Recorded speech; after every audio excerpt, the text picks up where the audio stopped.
할렐루야. 우리 하나님의 찬양함이 얼마나 선하고 아름다운지요. 주님, 하늘에서 주님의 영원히 찬양 받으실 뿐만 아니라 이 땅에서 하나님의 형상대로 지음받고 예수님의 성량으로 다시 하나님의 아들로 새롭게 태어난 우리를 통하여 주님의 위대하심이 날마다 선포되게 하신 것을 감사합니다. 주님은 선하십니다. 주님, 어떤 실수도 어떤 잘못도 어떤 불의도 전혀 없으신, 우리를 향하여 사랑이 끝이 없고 항상 은혜로우시고 자비하신, 사랑이 풍성하신 참 좋으신 아빠 아버지이심을 감사합니다. 아들을 아끼지 아니하시고 우리 모든 사람을 위하여 내어주시고 지금도 우리 안에서 아들을 통하여, 말씀인 아들을 통하여 성령으로 역사하심을, 그리스도 몸인 교회로 역사하심을 아버지 감사합니다. 성령님 환영합니다. 성령님 사랑합니다. 오늘도 말씀의 계시로 우리를 붙들어 주려서 더 높은 자리로, 영광의 자리로 이끌어 주심을 감사합니다. 사랑합니다. 예수님의 이름으로 기도합니다. 아멘. 예, 3월 27일 월요일 말씀하실 때 같이 확인하겠습니다. 제목 읽으시죠. 당신을 통해 기도하시는 성령님. 예, 성령님이 성도들의 연약함을 맡아서 우리가 무엇을 위해서 기도해야 될지, 어떻게 기도해야 할지 전혀 모를 수 있죠. 우리 판단에서 그것이 최고의 최선인데 앞에 어떤 일이 우리가 있는지 알 수 없잖아요. 근데 성령님은 모든 걸 통달하시고 아십니다. 그래서 성령이 우리를 통해서 악으로부터, 위험으로부터, 어떤 우리가 겪지 않아야 할 그런 고통으로부터 건지기 위해서 기도하시는데, 우리가 없으면, 우리를 통하지 않으면 하실 수 없습니다. 오늘은 우리를 통해 기도하시는 성령님, 내가 방언 기도를 시작하지만 나중에 성령님이 그 기도를 맡아서 하는 자리까지 나갈 수 있다는 걸 말씀하고 계십니다. 성경 말씀 읽으시죠.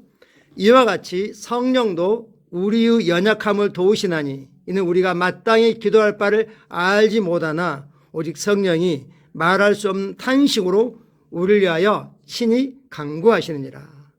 이와 같이 쭉 앞에서 말씀을 하면서 그 내용을 전제로 말씀하는, 이와 같이 성령도 우리 연약함을 도우신다. 우리 연약함이 뭐냐? 몸이 약하다는 게 아니라 우리가 뭘 기도해야 될지를 모르고 어떻게 할지도 모르기 때문에 그 부분을 주님이, 성령이 도우신다는 겁니다. 마땅히 기도할 바는 기도할 내용과 기도할 시기와 기도와 방법을 포함하는 거죠. 그래서 성령이 말로 표현할 수 없는 탄식과 신음으로 우리를 위하여 친히 간구하십니다. 이게 본문이니까 참고 성경에 나와 있는 로마서 8장 26절부터 28절까지를 확대 번역으로 같이 한번 먼저 보겠습니다. 그래서 성령께서도 우리를 도우러 오십니다. 성령님 우리의 연약함 속에서 우리를 붙들어 주십니다. 이는 우리가 어떤 기도를 드려야 할지를 모르고 또 어떻게 합당하게 기도를 드려야 할지 모르기 때문입니다. 또한 우리가 마땅히 드려야 할 합당한 기도를 어떻게 드려야 할지도 모르기 때문입니다. 그러나 성령께서 친히 우리를 대신하여 또는 우리를 위하여 말로 표현하기에는 너무 깊은, 말할 수 없는 갈망과 탄식으로 우리의 간구와 간청을 만나러 가십니다. 만나 주십니다. 그리고 사람들의 마음들을 감찰하시는 분은 성령의 마음에 무엇이 있는지, 그분의 의도가 무엇인지 아십니다. 성령님은 하나님의 뜻에 따라 그리고 그 뜻과 조화를 이루어 성도들을 대신하여 또는 성도들을 위하여 하나님 앞에서 중보하고 간구하시기 때문입니다. 그리고 이어서 우리에게 유명한 말씀 8장 28절입니다.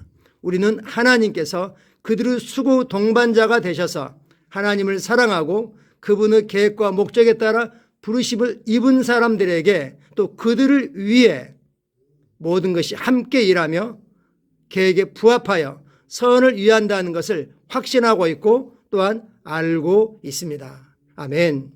우리가 그냥 로마서 8장 28절, 우리가 알거니와 하나님을 사랑하는 자 곧 그 뜻대로 부르심을 입은 자들에게는 모든 것이 합력하여 선을 이룬다고 딱 띄어서 말씀하지만 이 앞에 내용이 있는 겁니다. 그러기 위해서는 우리가 성령이 중보하는 그 자리까지, 깊은 기도 자리까지 나가는 것이 우리 마음에, 우리 삶에 훈련되는 것을 말씀하고 있는 거죠.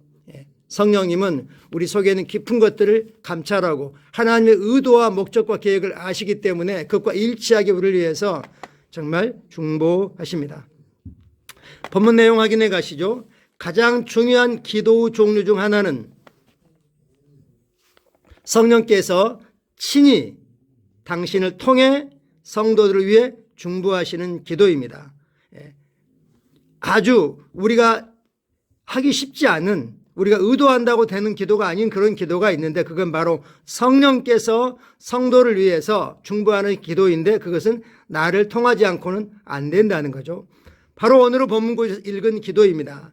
사도 바울이 고린도 14장 14절에서 말했던 당신의 영이 방언으로 기도하는 기도 종류가 있습니다.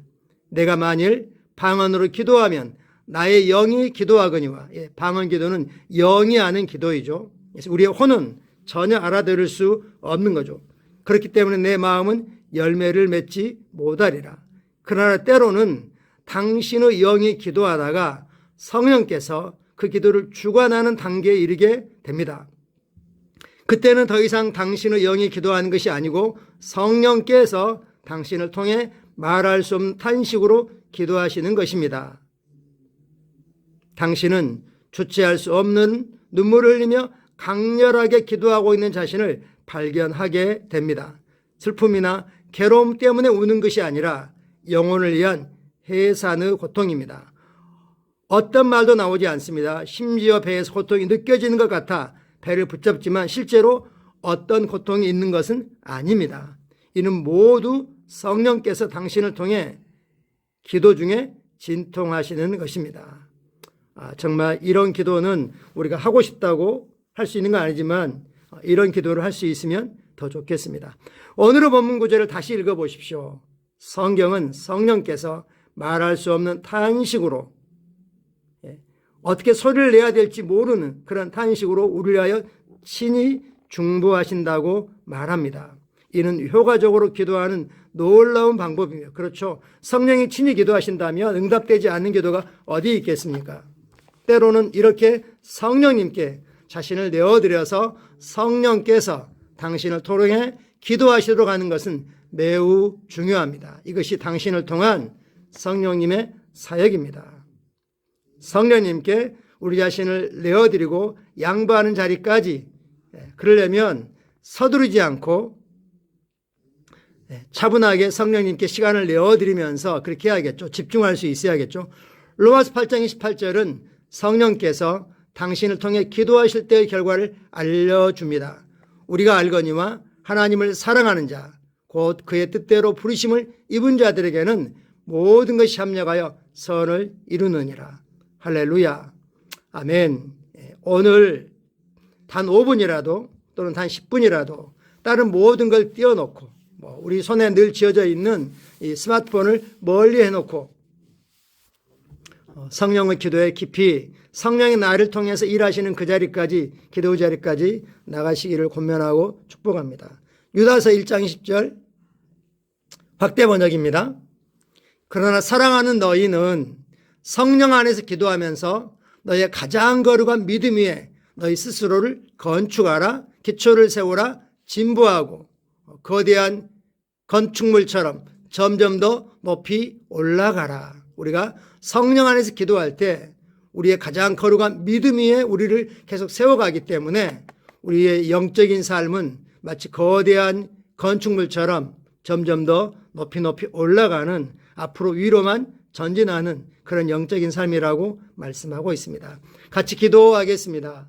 나는 항상 성령님의 사역을 의식하고 그 사역에 내 자신을 내어드립니다. 나에게 어떤 불이익도 없습니다. 나는 기쁨과 사랑으로 충만하며 의와 번영 가운데 삽니다. 날마다 선하심과 자비하심이 나를 따릅니다. 예수 이름으로 기도합니다. 아멘. 성령님은 그리스도 몸인 교회를 위하여, 또 교회에 속한 성도를 위하여 성령님이 연약함을 돕기를 원하십니다. 그 통로로 사용하실 한 사람을 찾고 계십니다. 바로 내가 그 사람임을 인식하고 성령님과 깊은 교제에 성령님께서 자유롭게 기도하실 수 있도록 내어드리는 시간을 꼭 확보하시기를 권면합니다. 감사합니다. 오늘 날씨가 많이 춥습니다. 겨울옷 입다 생각하시고 이렇게 외출하시면 좋겠습니다. 감사합니다.